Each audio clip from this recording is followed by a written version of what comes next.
Le défi de la jeunesse africaine n'est pas dû au manque de ressources naturelles qui mènent. Ok? Le vrai problème euh, de la jeunesse, de cette jeunesse africaine, c'est qu'elle manque des modèles d'excellence. Elle manque des sources d'inspiration. La jeunesse africaine manque des gens en qui croire et sur qui compter. Ok? C'est ça le vrai problème. Vous qui me regardez, que vous soyez fille, que homme, vous devez reconnaître cette vérité. C'est que parmi les plus gros problèmes nous affectant aujourd'hui, il y a les manques des modèles d'excellence. Il y a les manques des sources d'inspiration. Ces personnes de qui on peut s'inspirer pour réaliser quoi que ce soit. Ok? Par contre, nous avons que des gens médiocres. La majorité de nos leaders sont des prédateurs, des gens qui gèrent pas pour développer leur pays et non pour faciliter les progrès socio-économiques de leurs compatriotes et populations. Nous avons des aînés qui sont pour la plupart des pleurnichards, des chômeurs, des fauchés, des médiocres. Donc, nous sommes devant beaucoup d'incertitudes, ok? Parce que la majorité de ceux qui nous ont précédés, la majorité de nos aînés, nos parents, nos ancêtres, n'ont pas pu réaliser quelque chose de concret pouvant nous permettre de les imiter. C'est ainsi que je dis toujours aux jeunes, je suis clair là-dessus, je dis toujours aux jeunes qu'ils doivent savoir qui approcher, de peur que l'on ne soit pas influencé par le pessimisme, par la médiocrité et par l'inconscience collective de ceux qui nous ont précédés. Et sans plus de commentaires, les preuves qui prouvent ce dont les aînés ont fait et qui ont causé beaucoup d'obstacles à notre progrès sur les plans social, économique, technologique, politique et beaucoup de faits, c'est que nous avons la pauvreté en chronique, le chômage en outrance et le sous-développement millénaire. Tous ces faits ne sont pas des fruits d'hasard, ce sont les résultats de la médiocrité, de la paresse, de mauvais leadership et de tous les mots qui ont été en application durant des siècles avant notre naissance. C'est ainsi que vous devez savoir en qui vous confiez.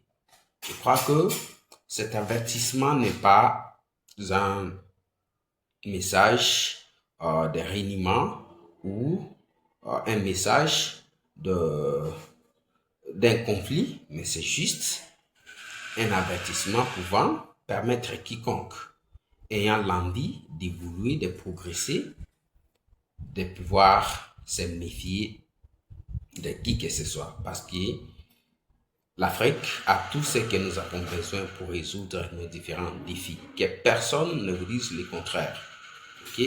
Ne croyez pas aux mensonges infondés de tout cela qui trouvent que la pauvreté ne peut pas être résolue, le chômage ne peut pas être surmonté, le sous-développement, ainsi de suite. Ne croyez pas à ces gens-là, ne croyez pas à ces aînés, ne croyez pas à ces parents, ne croyez pas à ces leaders, ok, qui font de nos défauts des faits non résolvables, ok. Ne croyez pas en eux, mais croyez plus en vous.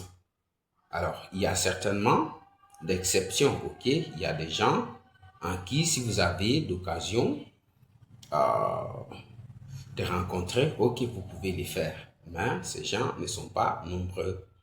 Il y a des leaders en qui vous ne pouvez même pas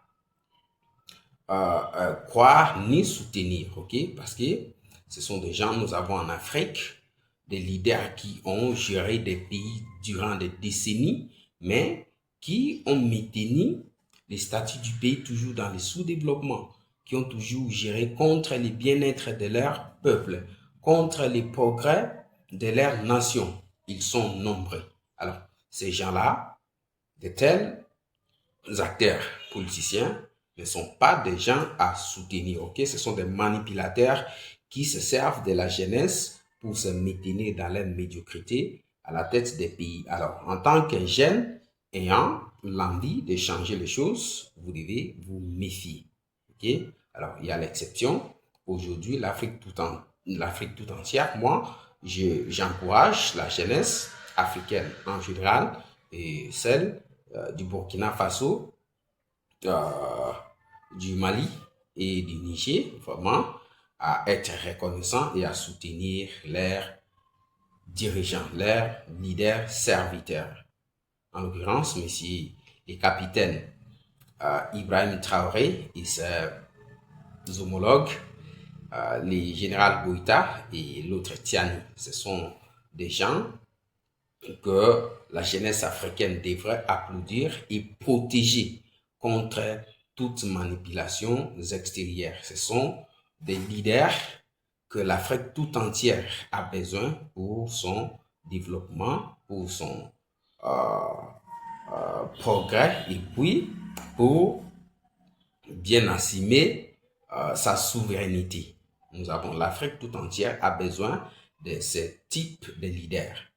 Pour cela, il n'y a pas de quoi à critiquer ni à blâmer parce que ce sont des gens, ce sont des jeunes qui prouvent en quoi ils sont humains et à travers le leadership, ils démontrent que servir un pays ne consiste pas à lui bloquer, à lui maintenir dans le sous-développement, mais plutôt à y construire des infrastructures publiques pouvant permettre le bien-être de son peuple et de ses propres compatriotes. À ces trois leaders de la Sahel, vraiment, nous, la jeunesse, nous devons les applaudir, les encourager, même par des paroles, afin que nous puissions exprimer notre reconnaissance envers les leadership serviteurs. Voilà, donc en tant que jeune, vous devez savoir qui écouter. Ne vous laissez pas manipuler, ne vous laissez pas tromper, ne vous laissez pas influencer par des mauvais leaders, ok, qui ont maintenu l'Afrique durant des millénaires et demi dans le sous-développement dont vous et moi, nous sommes victimes, ok, de fait.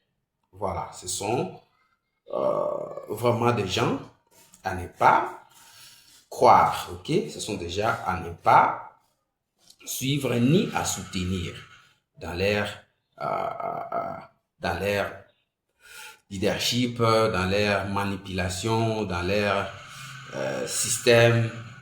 Donc, fondez-y l'asservissement, fondez-y les métiers des défis éternels sur les continents africains. Vraiment, vous êtes avertis et je vous parle à bientôt dans une nouvelle vidéo.